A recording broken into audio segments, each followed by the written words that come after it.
अस्सलाम वालेकुम रहमतुल्लाहि वबरकातुहू। जितनी भी तादाद है अल्हम्दुलिल्लाह इस बात का सबूत है कि हम कम से कम बेदार तो हैं, और हम सिर्फ इस बात के लिए यहाँ आए हैं। ये आप सबको पता है कि वक्फ का क्या मैटर चल रहा है।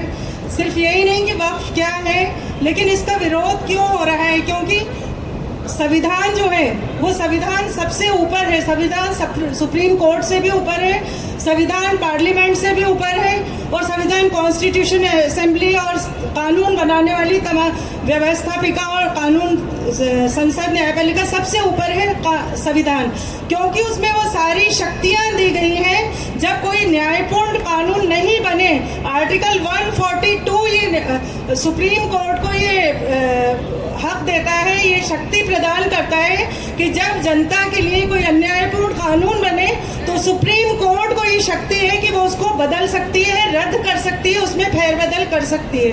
तो पहला तो 142 बहुत शक्तिशाली है, जिसके लिए हमारे जो वाइस प्रेसिडेंट थे कंट्री के जगदीश धनखड़ साहब, उन्होंने कहा था कि इसको ख़त्म ही कर दिया जाए, इसको हटा दिया जाए ताकि मनमर्जी के मुताबिक कानून लागू किए जाए। और जिस तरह संविधान हमें आर्टिकल 14 और 15 समानता का अधिकार देता है कि इस कंट्री के किसी भी सिटीजन के साथ किसी भी धर्म के आधार पर कोई भेदभाव नहीं किया जाएगा, तो फिर सिर्फ वक्फ बोर्ड के अंदर ही क्यों तब्दीली की जा रही है? हिंदू एंडोमेंट है, सिख एंडोमेंट है, जैनी एंडोमेंट है, हर धर्म का एक अपना वक्फ बोर्ड की तरह एक ट्रस्ट और एक कमेटी है, उसमें क्यों नहीं तब्दीली की जा रही जब ये वक्फ बोर्ड में की जा रही? तो ये समानता के अधिकार को वायलेट करता है 14 और 15 को। ये संपत्ति के अधिकार को 300A जो हर सिटीजन को ये बिना धार्मिक भेदभाव के ये शक्ति, ये अधिकार देता है कि वो अपनी संपत्ति जहाँ चाहे जैसे चाहे उसका उपयोग करे, वक्फ करे, दान करे, किसी को दे दे मदद के लिए।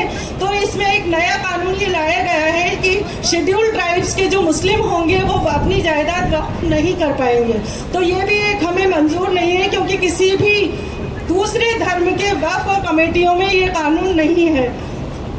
तीसरी बात यह है कि आर्टिकल 25 और 26, ये 25 और 26 संविधान हमें ये अधिकार देता है, संविधान की तरफ से किसी भी तरह का धार्मिक भेदभाव नहीं होना चाहिए, किसी भी तरह का, किसी भी एक कंट्री के सिटीजन्स हैं हम सब, हिंदू भी, मुस्लिम भी, सिख ईसाई भी, तो एक कम्युनिटी के साथ डिस्क्रिमिनेशन नहीं हो सकता। आर्टिकल 14 और 15 हमें अधिकार देता है कि धार्मिक भेदभाव नहीं हो। तो फिर किस तरह से कोई तय कर सकता है कि हमें क्या खाना है, हमें क्या पहनना है, हम अपनी मस्जिद और मदरसों को चलाएं या बंद करें, हम अपनी जायदादों का किस तरह इस्तेमाल करें?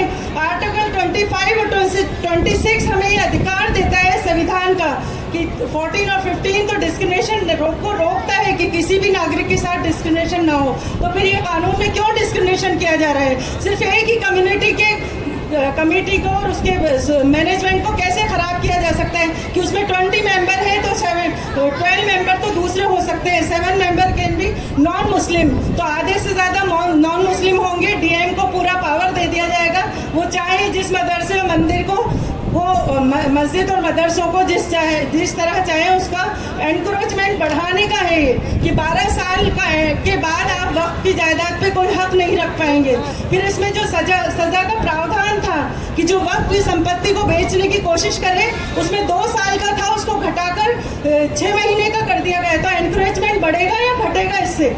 ये पूछने, ये काला कानून है, बिल्कुल सोची समझी साजिश है जो एक धार्मिक नजरिए से डिस्क्रिमिनेट किया जा रहा है। आप चाहो जहां नाचो, आप चाहो जहां अपने जुलूस निकालो, लेकिन एक मुसलमान शांतिपूर्वक तौर पर अपनी नमाज भी अदा नहीं कर सका। ये कौन होते हैं तय करने वाले कि हम क्या खाएं, क्या पहने और हमारी मस्जिद मदरसों को किस तरह चलाएं, हमारी संपत्ति का हम क्या करें?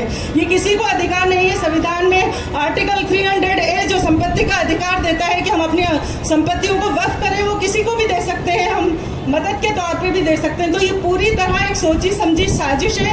लेकिन बात ये है कि जुडिशरी में भी स्पिरिट होनी चाहिए, जुडिशरी के लोगों में न्याय की स्पिरिट होनी चाहिए। जस्टिस रंजन गोगोई ने जो बाबरी मस्जिद का फैसला किया था, न्याय नहीं किया था, वो फैसला था जो हमें मानना पड़ा, जो सुप्रीम कोर्ट को मानना पड़ता है। हर सिटीजन की जिम्मेदारी है कि सुप्रीम कोर्ट जो भी फैसला करे वो माने। तो वो फैसला था, वो न्याय नहीं था। लेकिन जुडिशरी में न्याय की स्पिरिट होगी तो न्याय लोगों को मिलेगा। दूसरा, लोगों में खुद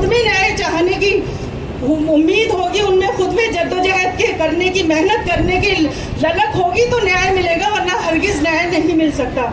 जो मैं सैल्यूट करना चाहूँगी, I would like to salute justice Madhya Pradesh के जो जस्टिस हैं अतुल जयवर्धन जो है, अतुल साहब ने जो अभी 1-2 दिन पहले ही इतनी बड़ी बात कही है कि मैं रहूं या ना रहूं। मंत्री जो विजय शाह ने, जो एक देश पे कुर्बान होने वाली, बॉर्डर पे रात दिन खड़ी रहने वाली, अपनी जान कुर्बान करने वाली सोफिया कुरैशी के लिए जो अभद्र टिप्पणी करी, उनको, उनके खिलाफ FIR भी दर्ज नहीं हो रही। तो जुडिशरी में खुद में स्प्लिट होगी। उन्होंने इतना बड़ा बयान दिया कि मैं रहूं या नहीं रहूं इस मंत्री के खिलाफ कल FIR दर्ज होनी चाहिए। जो जुडिशरी के लोगों में स्प्लिट होगी, हम उम्मीद करते हैं सुप्रीम कोर्ट से, हम उम्मीद करते हैं DR गवई साहब से और AG मसीह साहब से कि वो हमें जिस तरह वो गौर कर रहे हैं, कपिल सिब्बल और हमारे जितने काबिल चारों वकील जो हमारी तरफ से खड़े हैं वक्फ बोर्ड की तरफ से, उनकी पुख्ता दलीलों पर गौर करें और ये न्याय दें। ज़रूरी नहीं है कि इस एक मीटिंग से न्याय आपको मिल जाए, हो सकता है अभी कितनी जद्दोजहद करें। तो जब तक आपके और हमारे दिलों में इसके लिए लड़ने की, अपने हक के लिए लड़ने की वो ललक नहीं पैदा होगी, हमें न्याय नहीं मिलेगा। क्योंकि हुकूमत ने धर्म का जो चश्मा पहन रखा है, उसी के अकॉर्डिंग सारे कानून लाए जाएंगे।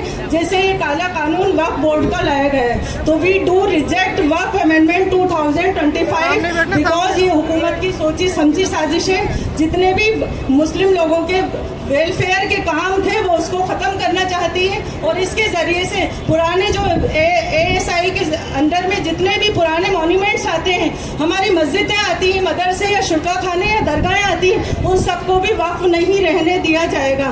तो ये सोची समझी साजिश है जो कि उस पर होल्ड करने का है। तो क्या आप मंदिरों के ट्रस्ट में, तो क्या आप राम मंदिर के ट्रस्ट में 2-4 लोग मुस्लिम उठा सकते हैं? क्या आप मंदिरों की प्रॉपर्टी को मुसलमानों के वेलफेयर के लिए बांट सकते हैं? अगर ये कानून मुसलमानों के वक्फ बोर्ड के लिए लाया गया है तो दूसरे अमेंडमेंट में भी लाया जाए। जब हमारे आर्टिकल 14 और 15 ये कहता है कि धार्मिक उस पे भेद के तौर पे आप भेदभाव नहीं कर सकते, तो why they are doing this?